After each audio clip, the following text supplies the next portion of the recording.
Hi, I'm Oscar Vasquez, and for the first semester of my college experience, I was in Pathways. I found Pathways to be very helpful. Whenever I needed to work with groups, we went to the TLC. It was a great place where we were able to meet up. We had resources that we could use, help from tutors that was very advantageous to all of us. And Pathways gives you priority registration, which allows you to get the classes that you need in order to transfer out or fit your goals. And two golden lines that I got from the text that we read in College 1. The first one is, if people are conscious of what puts them in flow, they'll have a clear idea of what they should devote the time and dedication to master. And I could completely agree with this because if you find your passion, then you won't want to do anything else and you should just focus on what it is that you love to do.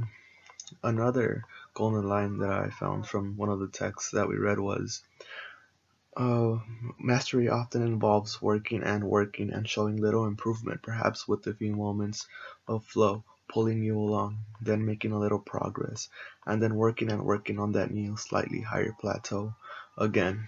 And I found this to be very true, especially when I'm at the gym working out, whenever I have a certain weight that I want to reach. At first, when I try to push that heavy weight, it will seem really heavy, or I won't even be able to lift it at all. But eventually, after I keep on working and making a lot of effort, I will progress a little bit or a lot, and eventually that weight will become my warm up. And uh, and I found that those two golden lines connect to Brandon Skyhorse. When we went to that event, Brandon Skyhorse talked about his experience in Stanford and how going in he thought he was a great writer, but after one of the professors at Stanford revised his paper, he didn't mark any mistakes. At first he thought he was that much of a good writer, but then the professor told him that that's how many errors he had in his paper, that he didn't even bother to correct it. And Brandon Skyhorse didn't give up. He said that he kept on trying, and soon he was so good at it that people would rather go to him than the writing center that Stanford had to offer.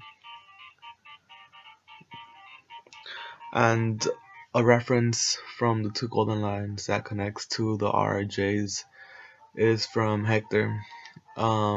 He had a family, a wife named Felicia and a daughter named Aurora, and within that family, he had to support them and to show them love, but in the end, he ended up having an affair with a girl named Christina, and he lied to her, and sooner or later she found out and left them.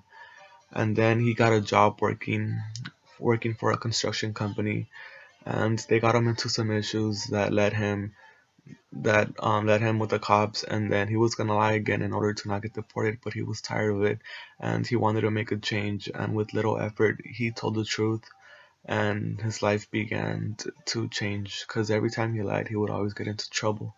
So he wanted to make a change and make a difference in his life. Also, mm,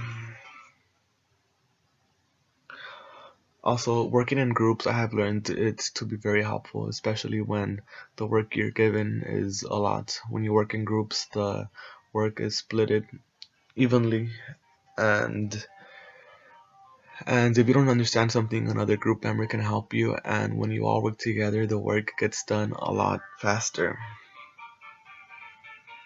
Mm. And one misconception I had about college was would I have enough time to do all the work that I needed to do and have a little bit of extra time for myself, and it actually all worked out. Just do your work on time, don't procrastinate, and you'll have time for yourself. Meet with the deadlines, don't do work at last minute or else your work won't be good.